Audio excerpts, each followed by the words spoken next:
à tous et bienvenue dans l'émission Rencontre. Lors du dernier sommet du Forum sur la coopération sino-africaine qui s'est tenu à Beijing en septembre 2024, le président chinois Xi Jinping a déclaré un tiers de la population mondiale vit en Chine et en Afrique. Il n'y a pas de modernisation mondiale sans modernisation de la Chine et de l'Afrique. Dans ce contexte, comment la Chine et l'Afrique peuvent-elles unir leurs efforts pour favoriser cette modernisation? Quelles opportunités la modernisation chinoise peut-elle offrir au développement de l'Afrique? Et quel avenir se dessine pour la coopération sino-africaine? Aujourd'hui, nous allons en discuter avec deux invités. Monsieur Augustin F.C. Hall, professeur de l'Université Sherman et consultant à l'UNESCO. Bonjour. Bonjour. Et monsieur Meparek Boukapa, ingénieur algérien. Bonjour. Bonjour. Bienvenue dans notre émission. Les relations sino-africaines ont été qualifiées de communautés d'avenir partagées de tout temps à l'ère nouvelle lors du dernier forum sur la coopération sino-africaine 2024. Le président chinois Xi Jinping a proposé que la Chine et l'Afrique s'unissent pour promouvoir 6 modernisations et 10 actions de partenariat. Monsieur Hall, d'après vous, quels domaines de coopération semblent les plus importants? Merci de m'avoir dans votre émission. Je pense qu'il y a énormément de domaines importants dans la coopération Chine-Afrique. Donc, il n'y a pas un domaine qui soit plus important qu'un autre. Et je pense que la coopération économique qui se manifeste sous les aspects de l'infrastructure, de l'aide au développement et la coopération scientifique qui se manifeste par les accords entre différentes universités et institutions de l'enseignement supérieur, les accords sur le plan de santé, comme l'a montré la pandémie. La Chine a été auprès des pays africains quand les questions de vaccins étaient stratégiques. Et la Chine a aidé énormément les pays africains pour essayer de rattraper le coup, même si avec le temps, on a vu que l'Afrique n'a pas été impactée aussi terriblement que les autres continents. Et sur le plan de l'agriculture, sur le plan de développement de nouvelles formes de coopération, Huawei est très présent en Afrique, sur la télécommunication et ainsi de suite. Donc il y a énormément de domaines. Je vous dirais, je suis un peu satisfait de la manière dont les choses avancent parce que la Chine n'avance pas des questions militaires pour le continent.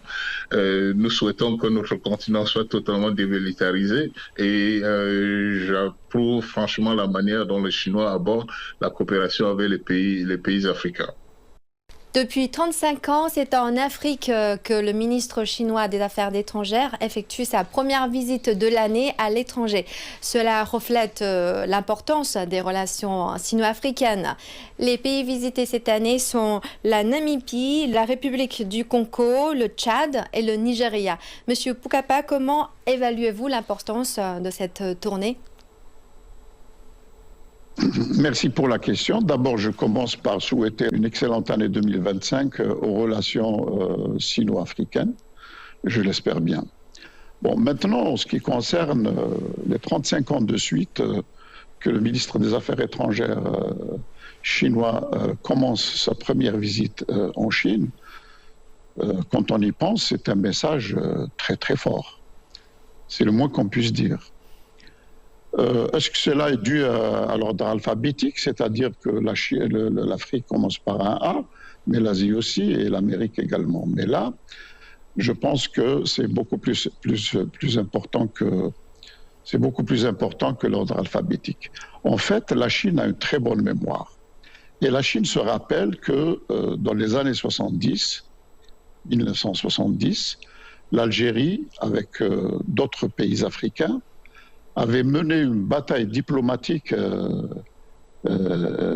énorme pour que la Chine retrouve sa place au sein des Nations Unies.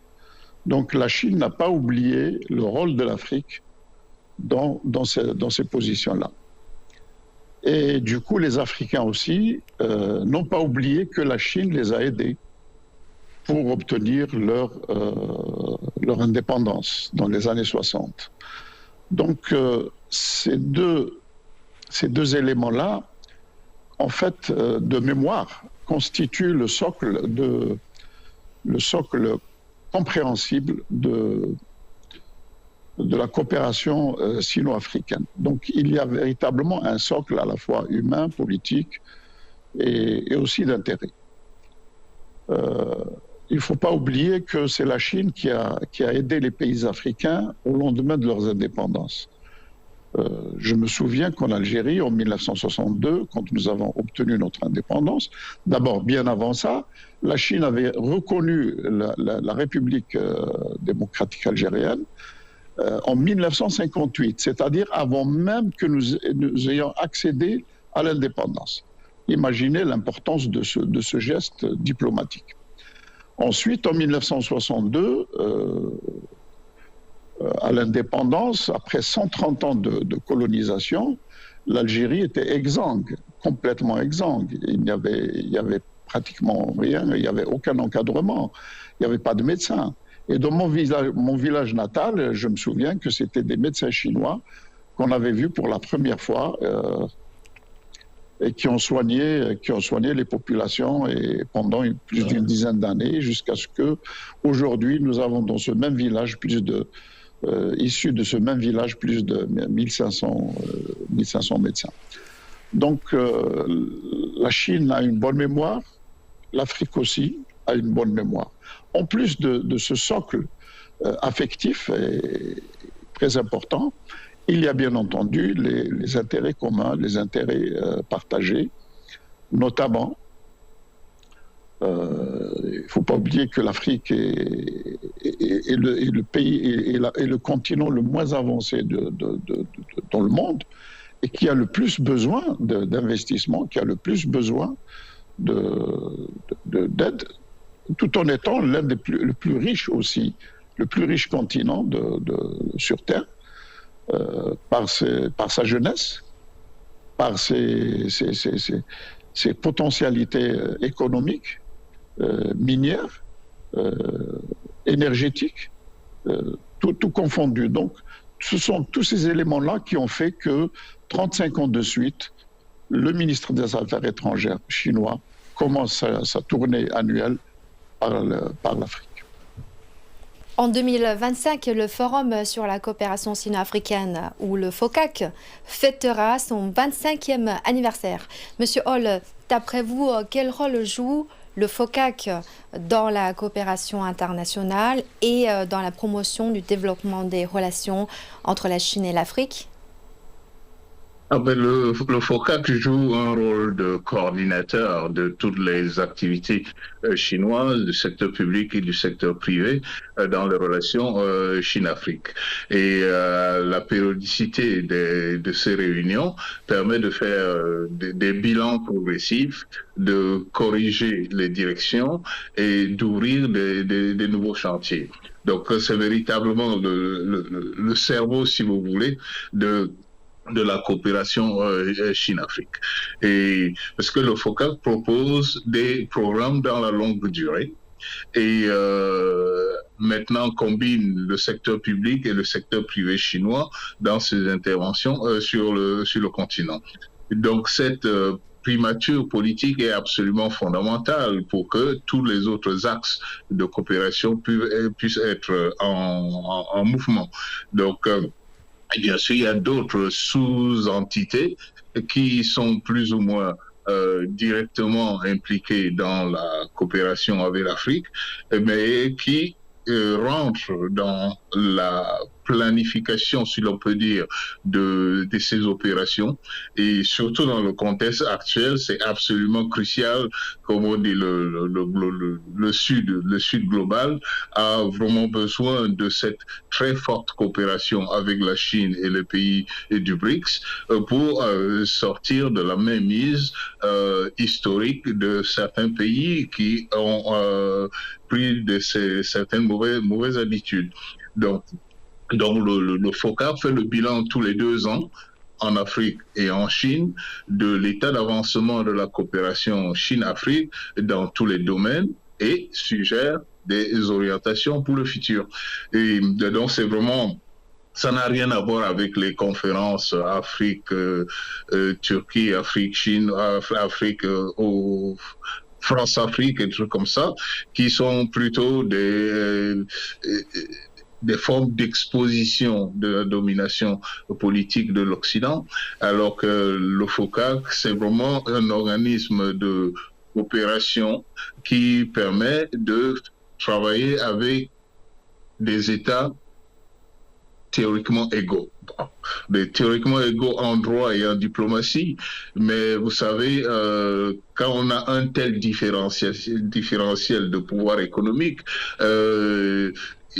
c'est le respect de l'autre qui fait que la coopération puisse marcher. Donc, on peut tirer le chapeau à la Chine de ne pas imposer des conditions, de ne pas faire des arrangements secrets, de ne pas tenter de changer les gouvernements comme certains ont pris l'habitude de le faire. Et donc, il y a un fondamental respect des partenaires, quelle que soit leur taille, et quelle que soit leur richesse. Et c'est véritablement une institution que je respecte beaucoup et que j'espère continuera à faire son travail d'avancer dans la coopération gagnante-gagnante. La coopération sino-africaine dans des domaines tels que les infrastructures, l'agriculture, l'éducation, les soins de santé et la culture a obtenu des résultats significatifs. Monsieur Bokapa, vous êtes actuellement en Chine, vous visitez une entreprise chinoise qui a des partenariats avec des pays africains. D'après vous, quel modèle de coopération mérite d'être développé et renforcé entre la Chine et l'Afrique ? En effet, je suis en ce moment même dans un grand groupe industriel de financement qui a des projets concrets en Afrique. Et ça, c'est ça qui est concret, parce que les Africains participent, assistent ou voient beaucoup de conférences, comme vient de le dire le professeur Roll. Mais sans plus, c'est des conférences où l'on parle, où on discute, mais les populations africaines ne voient rien sur le terrain. Par contre, elles voient sur le terrain des sociétés chinoises, comme celle dont je vais parler maintenant, qui s'appelle Keda Industries, qui est un grand groupe industriel et qui a fait de la coopération avec l'Afrique un point essentiel de son développement. Donc, les Africains estiment beaucoup le travail des Chinois pour plusieurs raisons. Donc, les premières, je les ai citées tout à l'heure. La seconde, pour aller dans le sens du professeur, c'est que la Chine n'intervient pas dans les affaires intérieures des pays, n'impose pas de modèle politique. Elle vient soit pour faire de la coopération, soit pour faire du commerce. Ce que tout le monde peut accepter. Il n'y a pas d'ingérence. Ensuite, il y a cette rusticité, cette simplicité du travailleur chinois que les Africains ne voient pas comme quelqu'un, un élitiste ou qui sont de l'arrogance des anciens colonisateurs, parce que nous avons un très mauvais souvenir de tout ça. Donc, ce sont des gens très simples qui sont sur un chantier au même titre que les Africains, ils travaillent ensemble parfois. Et les Africains estiment beaucoup cette simplicité et même les responsables de ces entreprises-là, on ne peut pas les distinguer de leurs ouvriers.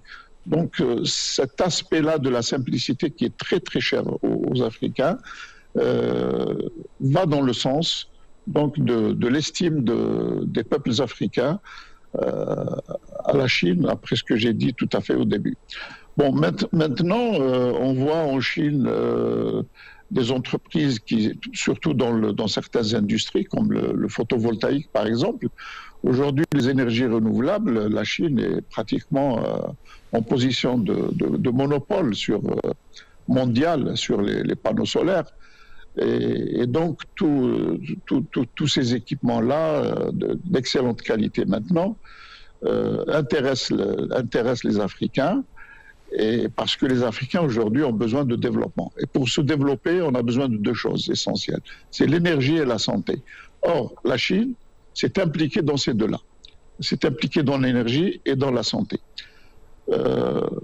Juste comme une boutade, aujourd'hui les pays européens se plaignent de l'immigration clandestine des Africains vers l'Europe, mais ils ne savent pas que la Chine est en train de leur régler un grand problème, parce qu'en développant l'Afrique, les Africains n'auront plus besoin de partir en Europe ni de mourir en mer.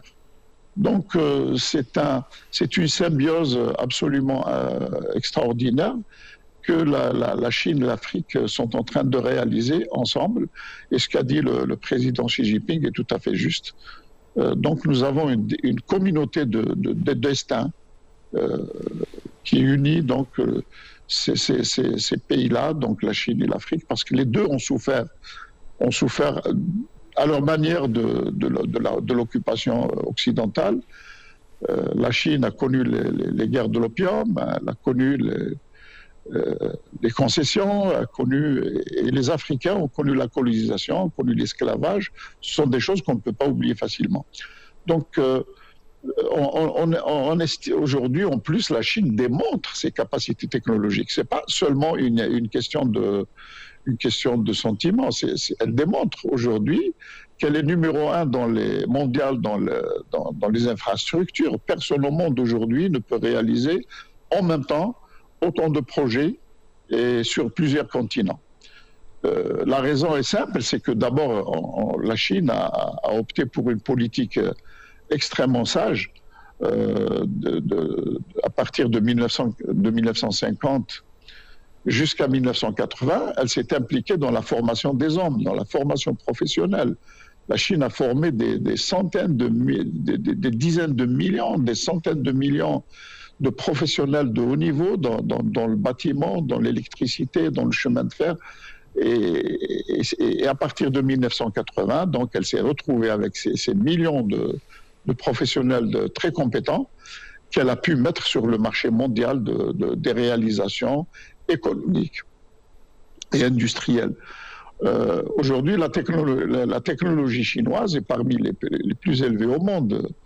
Le professeur ne me contredira pas quand on sait qu'aujourd'hui la Chine a le plus grand nombre de publications scientifiques universitaires. Ce sont ces publications-là qui sont un indicateur du développement scientifique technique d'un pays. Il y a les chemins de fer, toute cette mobilité qui est mise à la disposition de 1,5 milliard de Chinois. Donc les Africains voient et croient en ces choses-là. Donc cette coopération est absolument vitale pour l'Afrique en tout cas, pour la Chine, je pense aussi. Donc il faut juste trouver le juste milieu des intérêts des uns et des autres, pour que personne n'ait à redire, pour que personne ne dise que la Chine est en train d'occuper l'Afrique. Ce n'est pas du tout le cas, parce que c'est une situation de donnant-donnant et de gagnant-gagnant. Et Monsieur Hall, vous êtes professeur à l'université. En ce qui concerne la coopération en matière d'éducation et de formation des talents, d'après vous, quels sont les résultats? Alors, j'estime que j'ai été un peu directement impliqué dans cette coopération scientifique et universitaire, non seulement en enseignant dans la salle de classe, mais je suis archéologue de formation. Donc, j'ai amené à plusieurs reprises mes étudiants chinois faire du terrain en Afrique, particulièrement au Sénégal, et où ils ont travaillé, elles ont travaillé avec les étudiants des universités sénégalaises. Et donc là, déjà au niveau c'est des personnes qui font changer le monde. Les pays ne bougent pas, c'est les individus qui bougent et c'est eux qui établissent les contacts. Donc, mettre les jeunes déjà en contact les uns avec les autres est une partie de cette opération de collaboration et d'assistance mutuelle des pays du Global South. Au niveau des champs disciplinaires, la Chine est en pointe dans plusieurs domaines de recherche et différentes universités africaines, je suis au courant de certains, d'autres je ne suis pas au courant, que ce soit en Afrique du Sud, au Ghana ou ailleurs, c'est ce que je sais. Mais je sais qu'il y en a beaucoup d'autres. Les grandes universités chinoises signent des accords avec différentes institutions universitaires africaines aujourd'hui pour échange d'étudiants, échange d'enseignants. Et c'est vraiment dans cette direction-là que l'on peut transférer les compétences intellectuelles et techniques. Donc je pense que bien évidemment, la Chine est aujourd'hui peut-être le second pays du monde à héberger les étudiants africains. Donc, le nombre d'étudiants africains n'arrête pas d'augmenter en Chine pour deux raisons principales. Le coût-bénéfice et les universités chinoises sont beaucoup plus abordables que les universités occidentales sur le plan du coût. Et l'autre côté qu'il faut peut-être que le public sache, c'est que la majorité des étudiants africains en Chine aujourd'hui ne sont pas des boursiers de l'État chinois. Ce sont des individus qui payent leur formation et généralement la Chine en profite énormément parce que je connais des étudiants doctorants qui ont été recrutés dans les universités chinoises et qui apportent leurs compétences dans la construction de la Chine moderne aujourd'hui. Et bien évidemment, on souhaite que la réciproque se passe dans le même sens. Il y a des enseignants chinois qui enseignent dans des universités au Nigeria et différentes parties du continent sur la base de ces coopérations universitaires. Donc ça, c'est au niveau très avancé de la recherche universitaire et je pense que cela devrait être compensé par ce que j'appelle les échanges culturels un peu plus ouverts, si vous voulez. Mais si vous avez le temps, on en parlera beaucoup plus tard. Des idées assez... je ne sais pas, audacieux, c'est la question, mais je pense que c'est le côté qui traîne un peu dans nos rapports Chine-Afrique, de dire, la Chine est un très grand pays, mais l'Afrique, c'est un continent. Donc, le continent a une extraordinaire diversité culturelle et je pense que ce serait très, très important de transférer, de faire connaître cette diversité culturelle au public chinois le plus large. Et c'est là où il y a quelque chose qui manque un peu. Mais on garde l'espoir que ça viendra avec l'approfondissement des échanges dans le contexte des rapports Chine-Afrique. Il existe un grand potentiel dans les échanges culturels et la coopération universitaire et éducative. Et aujourd'hui, dans le cadre de la coopération sino-africaine, on voit qu'il y a de plus en plus de projets qu'on appelle petits mais beaux, qui mettent l'accent sur la précision et la durabilité. Monsieur Boukapa, que pensez-vous de cette nouvelle tendance ? C'est la tendance qu'on aurait dû adopter dès le départ, parce que vous savez, pour réussir un grand projet, il faut tout un contexte et un environnement qui lui soit favorable. Donc, aller aujourd'hui en Afrique pour installer des grands complexes de haute technologie, c'est voué à l'échec tout de suite, parce que l'environnement et le contexte ne s'y prêtent pas. Donc, moi, je milite pour que ce soit de petits projets, de moyenne technologie, et où la matière première serait l'être humain, serait le travailleur, et que ce soit parfaitement adapté à l'environnement Et ça prendra quelques années avant que l'environnement soit plus complexe. La Chine est passée par là. Elle a mis plusieurs années et même plusieurs décennies avant que l'environnement industriel se complète et qu'aujourd'hui, on a des régions qui sont totalement spécialisées dans telle ou telle industrie. Pourquoi ? Parce que c'est un environnement qui est complémentaire. Il suffit de bouger de quelques kilomètres pour trouver la chose que vous cherchez.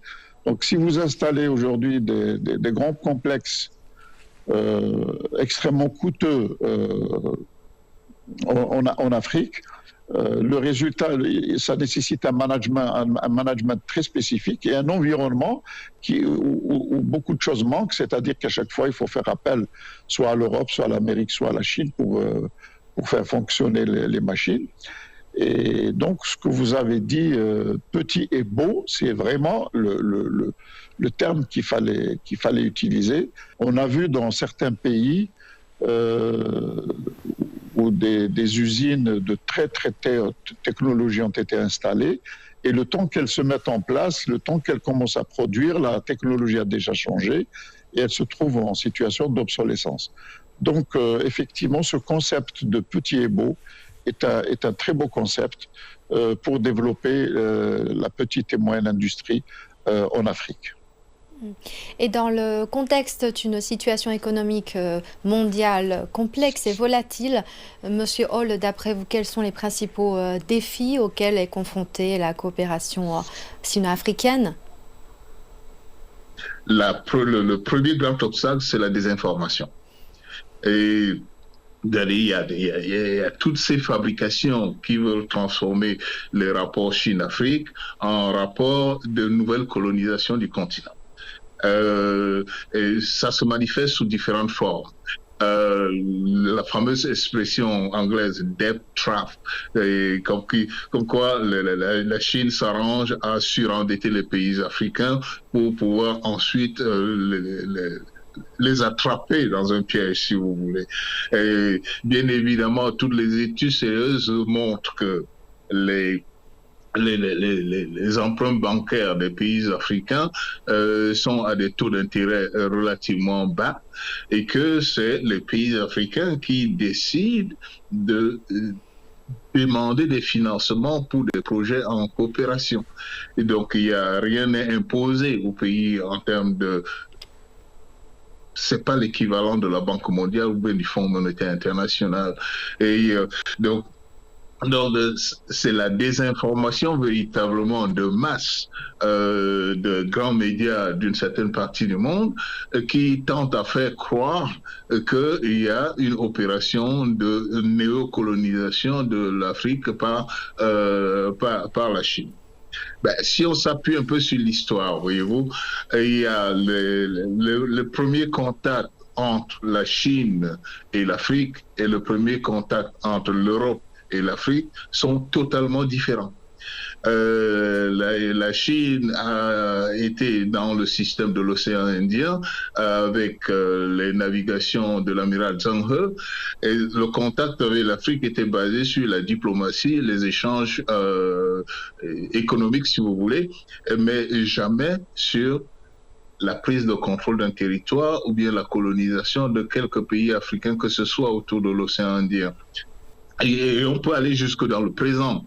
Pendant la lutte de libération du continent, la Chine qui a eu à lutter sérieusement pour se libérer du carcan de l'Occident, a soutenu le continent africain dans sa lutte pour la libération avec les moyens qu'il y avait à l'époque, mais dans un contexte de guerre froide très virulent.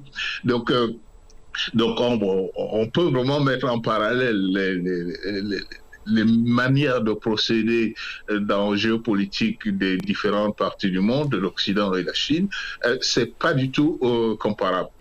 Je vous remercie, M. Boukapa et M. Hall, d'avoir participé à cette émission et d'avoir livré vos analyses. C'est moi.